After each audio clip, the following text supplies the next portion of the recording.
May I ask Paul Weston to grab a mic and join this conversation? Thank you, Paul.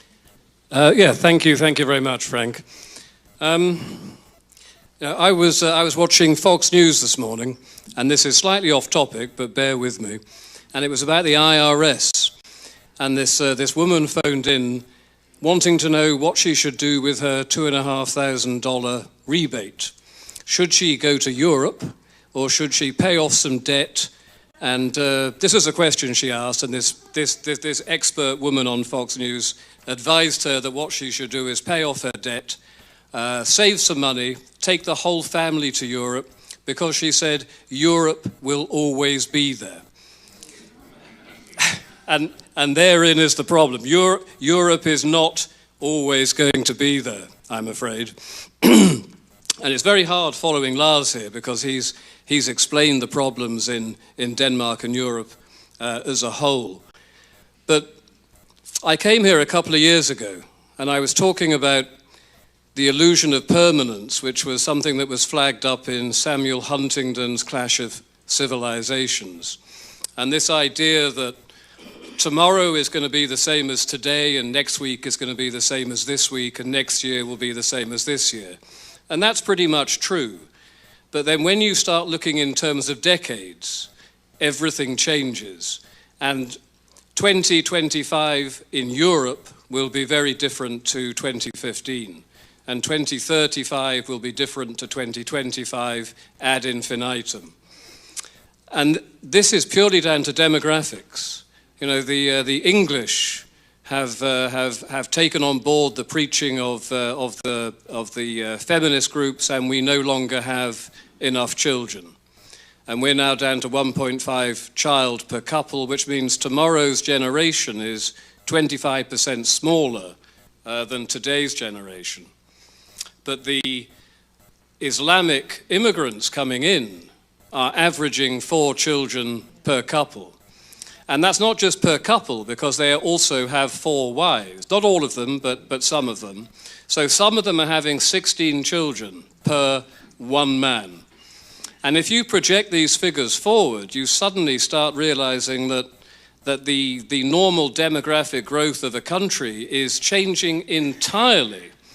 And furthermore, when the average English woman, if she can be bothered to have a child at all, is in her mid-30s or early 40s, these Muslim women are having children aged 16 to 21. So their generation is much faster than our generation. And when you look back to for example, the 1970s, we had something like 200,000 Muslims in Britain at that time. But every decade they've doubled since then. So the 200,000 became 400,000, became 800,000. We're now up to 3.2 million. And they are all young.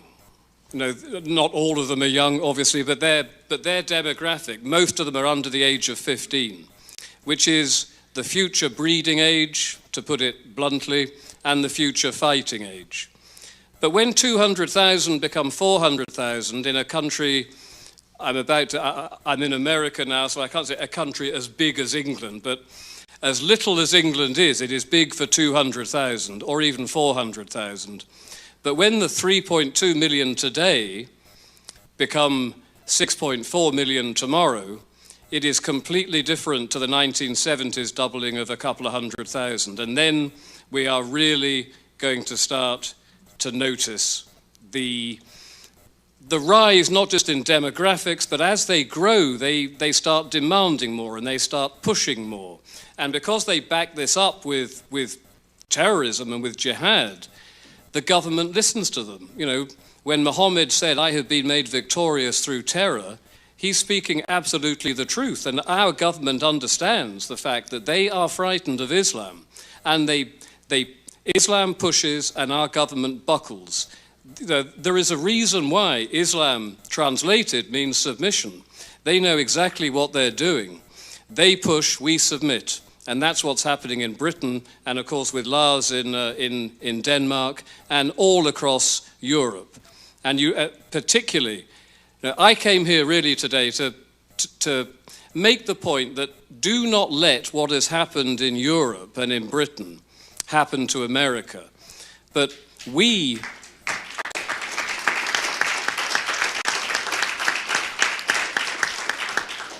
in England look to Sweden in the way that America should be looking to Britain, because Sweden is literally a lost country. You know, we in Britain have maybe 2 decades before everything really hits the wall. In Sweden, we're looking at 5 years to 10 years, and Sweden has terrible, enormous problems. Malmö is now the rape capital of the European continent. Aside from South Africa, I think it's the rape capital of the world. It is that bad. So we look to Sweden in the way that you need to look to us. And we had, over the last 12 months, 12 mass transit bombings planned for England that our intelligence services, MI5, MI6, managed to stop.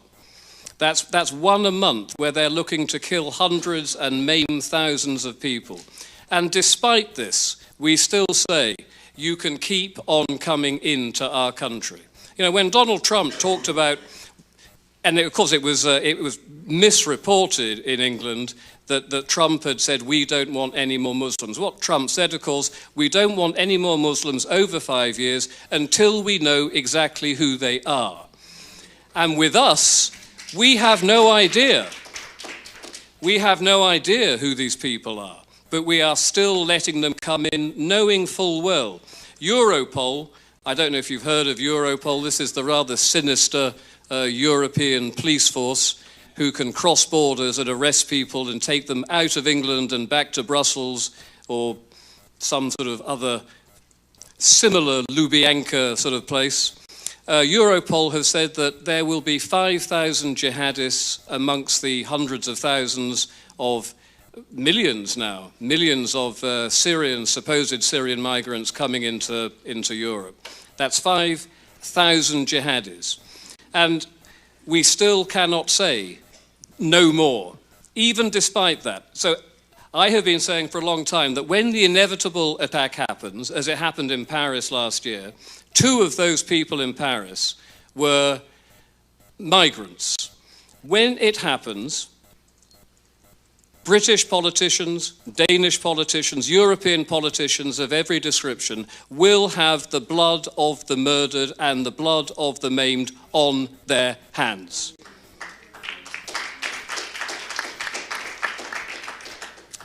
And the problem we have is not just letting them in. You know, when we had our own version of, much smaller, but when we had our 2005 mass transit bombings in London, the police commissioner, Sir Ian Blair, said afterwards that Islam and terrorism are 2 words that do not go together.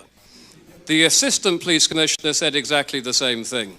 Tony Blair said exactly the same thing. We had, a couple of years ago, Fusilier Lee Rigby, a serving British soldier, murdered in the streets of London, run down by a car, and while he was still alive, they tried to decapitate him. Again, David Cameron, a supposedly conservative prime minister, came out and said that Islam has nothing to do with this, and this is a perversion of Islam. These guys were standing there with blood on their hands, waving the Quran, saying, we have been ordered by Allah to do this. And despite this, Cameron says, it has nothing to do with Islam.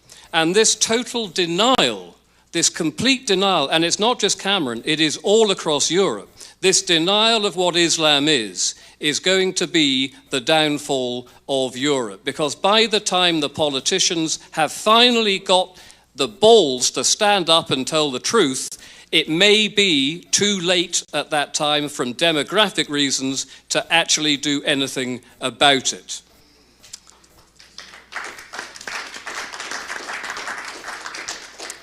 And because I'm English, I'm going to have to talk to you very briefly before I wrap up about what happened with the raping and grooming gangs that we have had for the last 20 years in Great Britain, but only finally made the news last year and it was broken by a guy called Andrew Norfolk, who was a Times journalist.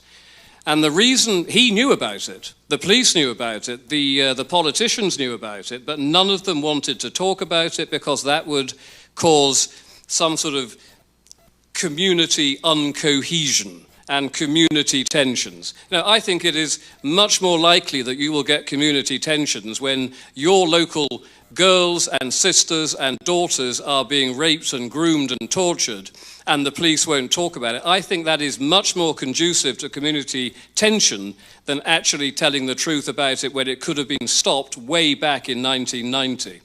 And I don't know what you know about the British National Party and Nick Griffin, but Nick Griffin, who has some sins that I can't forgive him for, but Nick Griffin came out and actually said many years ago, I think in 2004, 2005, he told the truth about these Muslim grooming gangs.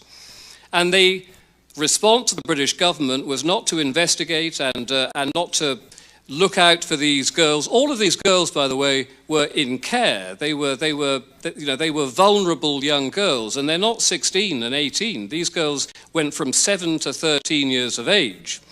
And as I'm talking about it now, the police would be called to a hotel where 13 Muslim men were in a room with a naked 12-year-old girl under the table and a very irate father outside the front of the hotel, and the police would arrest the father.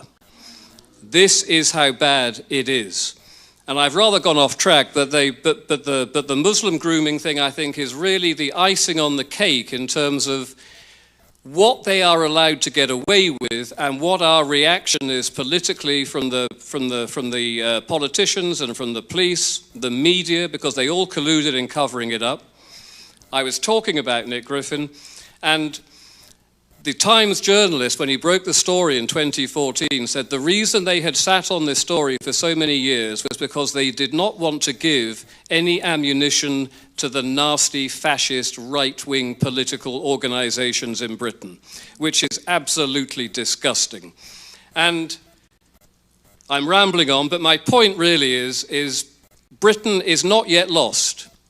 We're not far off being lost. Sweden's gone. Sweden is just a matter of 5 or 10 years. Britain can still maybe do something about this. But I don't think it will be resolved peacefully.